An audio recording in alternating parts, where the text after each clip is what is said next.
guys, let's just unpack on Nancy in Dababo. I was just like, I want guys. Isn't it a lot?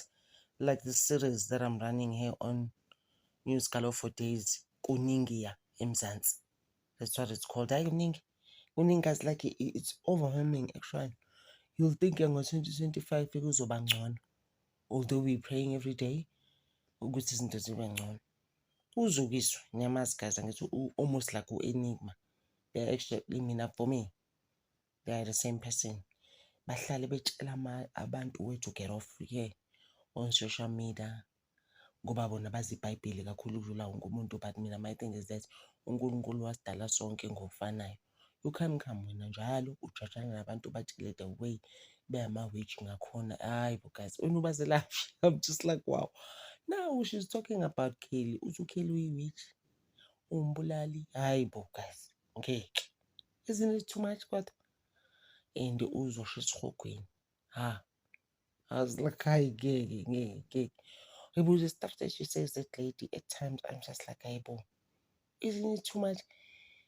Hayi, washo nje the way azosha, uyi-witch, enkulu kabi, umthakathi. Hayi, lo mthakathi ulishilo-ke, akushongo nje yimina.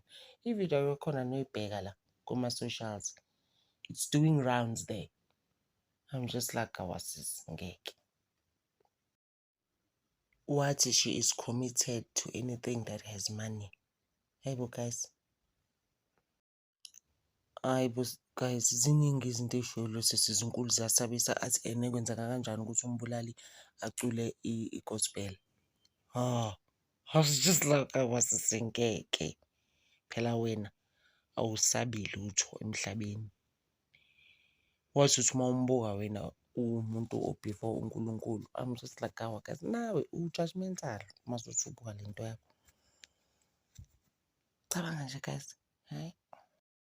Wathi uNkulunkulu uma ngabe siqedile ngayo uzoya ejele, uzobolela ejele. Guys, ayibukeke guys. Hayi bo. I am just like, but you know-ke mina my line. Every time anginankinga nje noKelly Khumalo ukuthi my thing is that they played the Mayiwas, the Khumalos. That's just my line. Yena into angabe uyayenza ukuthi abe free asitshela ukuthi phela ukuthi kwenzakalani kumkhaya wami uSenzo Meyiwa kuphela. Naye angaba right mina empilweni. That's just my thing. And yazi they could have been free. It's been 10 years. Keke guys, lokhu kuchashwa ngey'nhlamba ngapha nangapha. Futhi like uya-understand ubani ufuna ukuphila leyo life. Manje usubhizi uZukiswa ababhizi nawe bathi uzobolela ejele when God is done with you. uZukiswa guys, this stuff is like so crazy. Ngapha ungawakhohlwa ama-inmates. I-prison break that happened in Mozambique. Sisasho nje i-prison break isifuna ukuhleka. It's actually not funny because beza la eSouth Africa labo bantu baphi. And then they were speaking to one of the officials zama-prisons there in Mozambique. Wathi no labo bantu ngebezela South Africa bayaba-check-a at the border. Baba-check-a kanjani behamba ngey'nyawo? Bengiqamngcele. You remember years ago there was floods in Mozambique and then abantu babehamba in some river there with children, like crazy things. So abahambi lapho in that river that has crocodiles, those people. Isn't it scary, guys? Mina all I'm saying ukuthi nje look after yourselves, your families, your children. Look after yourselves because kuyabe sekusabisa. 6,000 inmates, guys. Bathi nje bapha abanye. Uyabona ukuthi it's getting scarier.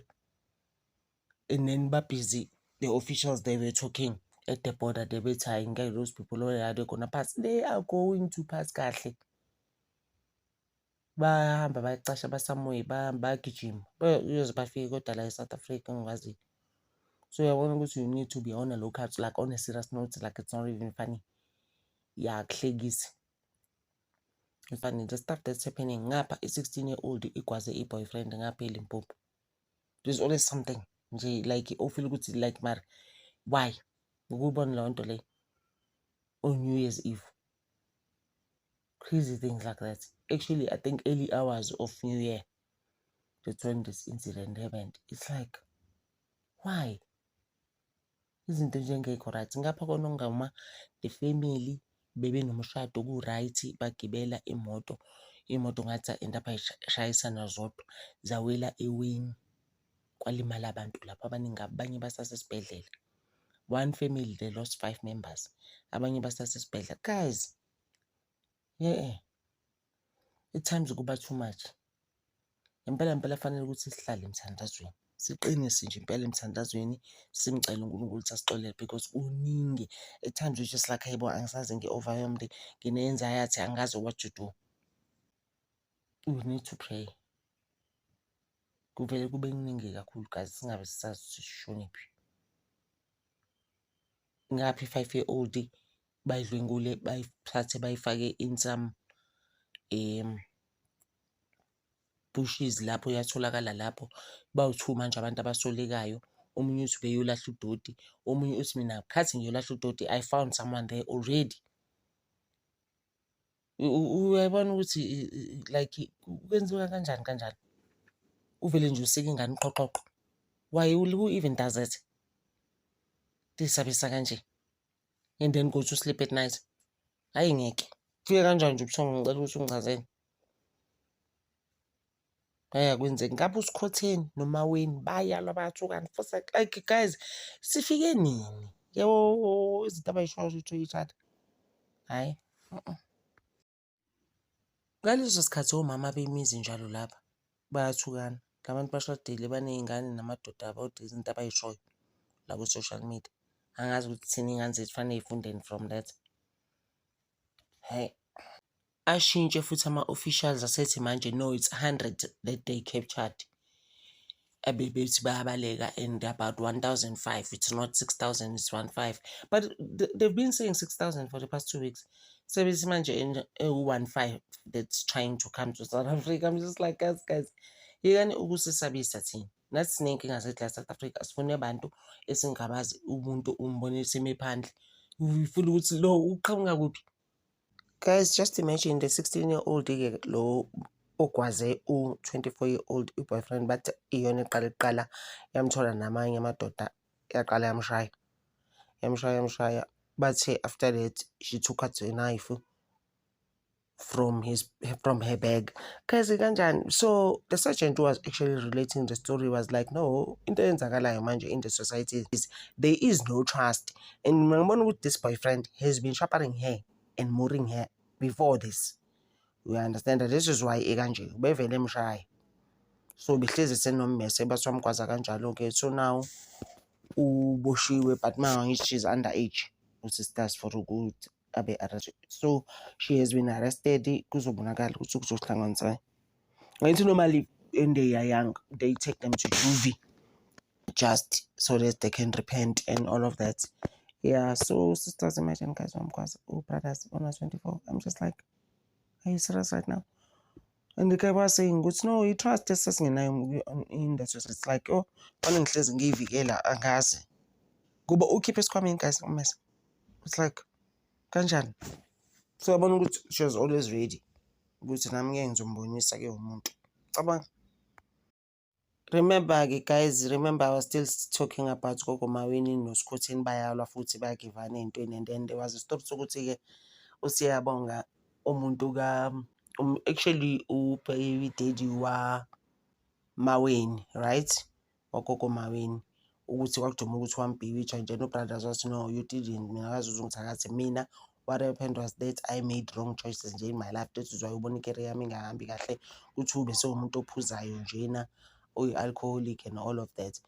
And then ugogo Sikhotheni waphendula wathi hayi, loyo into zakhe lezo zokufunelana ney'nkabi, futhi wayifunela ubaby daddy iy'nkabi. Cabanga guys, anything like this, like ungafanele uba umntanakhe iy'nkabi.